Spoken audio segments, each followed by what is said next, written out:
Hey there, greetings and salutations. Welcome to Cup of Joe with Poe. This morning, we're going to be discussing Republican and Democrat-ran cities. Now, my hometown is Toledo, Ohio. I have Toledo tattooed on my face. I have 419 tattooed on my neck. And I imagine somewhere else throughout my body, there's other Toledo-related tattoos. Now, I can tell you firsthand, Toledo is a shithole. It really is. It's a democratically ran shithole. It's gonna have to come around sooner or later, but it seems like there's a whole bunch of liberal, crazy white people there that are just voting the wrong way every trip. That's why that city's destroyed. Now, here I am in Clarksville, Tennessee, not far from Nashville. Nashville is not the greatest either because it's a major city.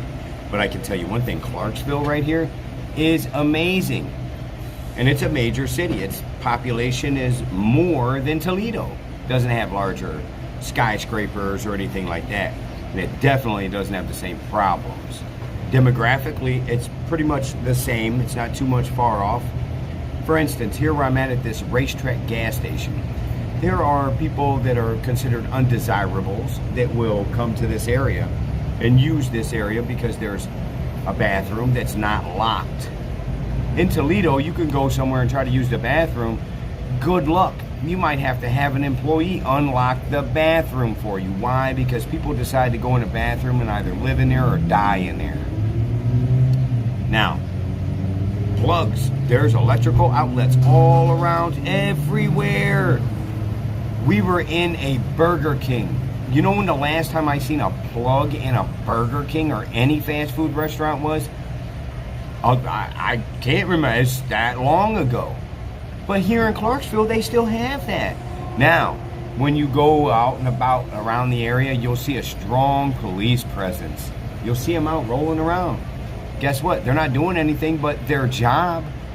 And their job is to make sure people aren't doing crazy shit or too many crazy people around unchecked.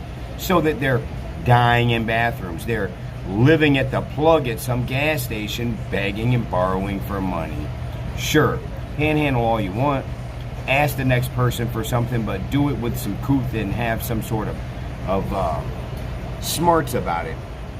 You're not going to see gangbangers grouped up in big numbers, like 20, 15 people walking down the street, in the street where you can't even drive. You're not going to see that here.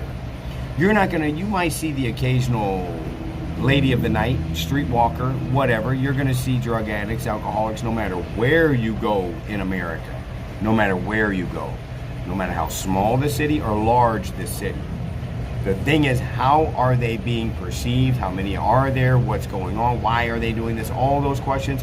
Well, the real simple answer is a democratically ran city is going to be liberal and progressive in ideologies.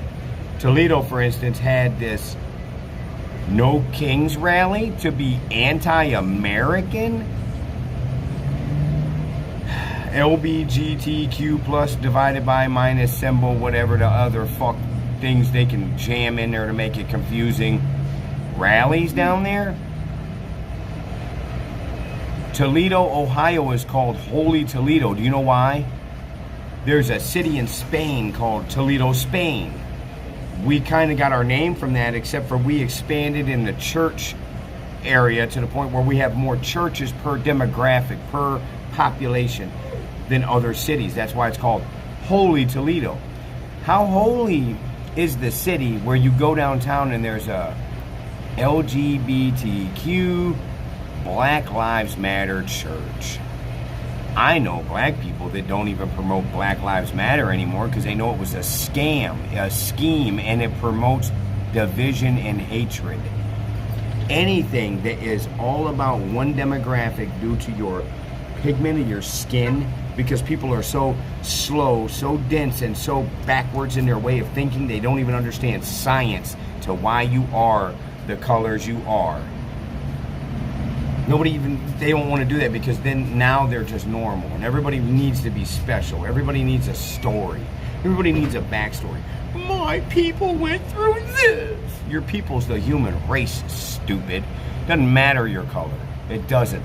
You're only making it matter because you need something to bitch and complain about.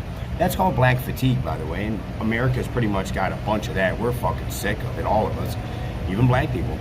I remember a friend of mine, I won't go in depth on last names and all that, but my friend Craig, brother to me, I once again don't see color, but I will use this in this context so that you'll be able to grasp this. He is considered black, right?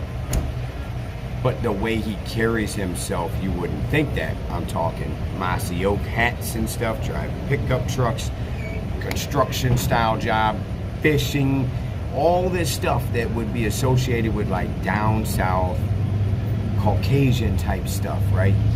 Which is wrong to begin with, because once again, we're just humans.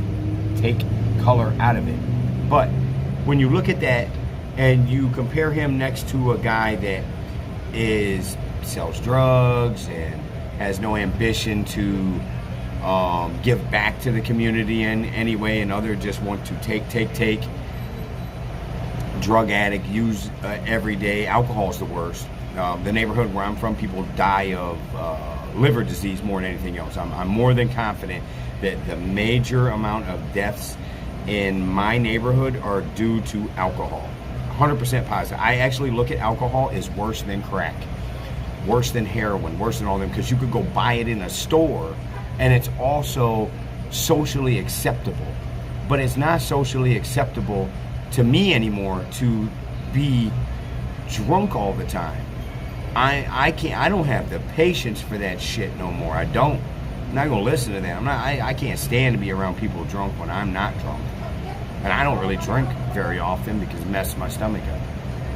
But on to the root of our topic here.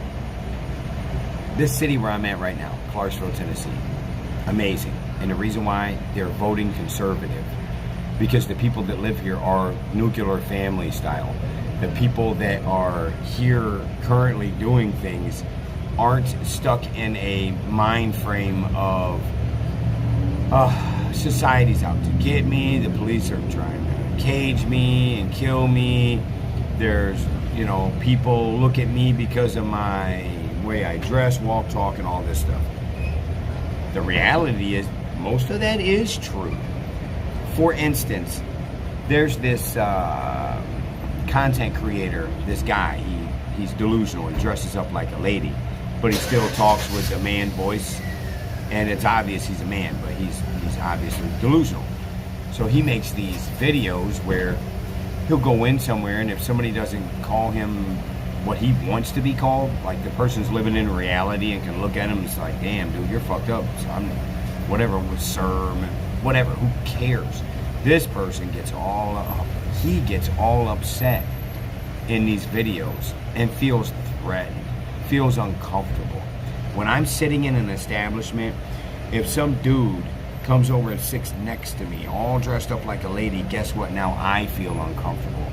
Why? Because I'm actually living in reality and the person next to me is living in a fantasy world. I can acknowledge anyone.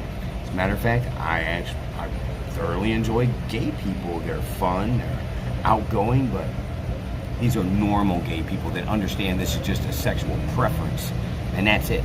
Because that's all that truly is. Just freaky deaky shit. To each their own. I don't judge nobody for that.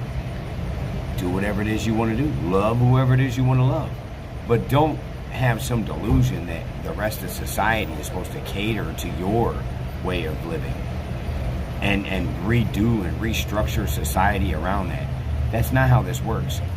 Sanctuary cities, for instance, and Chicago is a great one to point out. Are you serious? Look at New York right now, what's about to happen. They are close to electing a socialist, a communist, an admitted communist. How well do you think that's going to go? I believe the government's going to step in and stop this. I can't believe they're going to let this guy become the mayor of the greatest city in the world. That is beyond me. But now I'm starting to look at Clarksville. It might be the greatest city in the world. This is nice. This is pure. This is good living.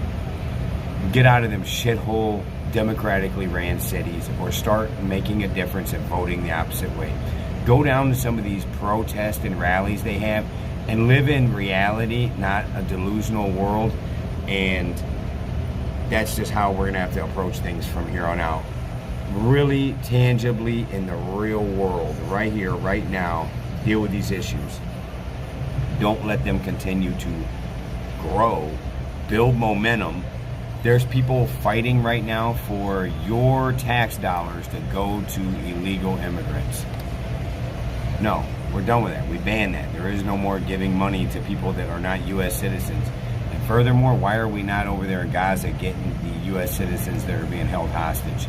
Make sure you call a congressman, a congress-lady, whoever, an elected official, and let them know to voice their opinion to the next person in command and demand. If all America came together and demanded, we want our people back from there now. Send 500,000 troops, military, everybody, occupy that place. Wipe Hamas off the face of the earth completely. Obliterate them. Make them no longer here, like completely gone. Thermite them. There's no trace of nothing left. There wouldn't even be bones left when I was done.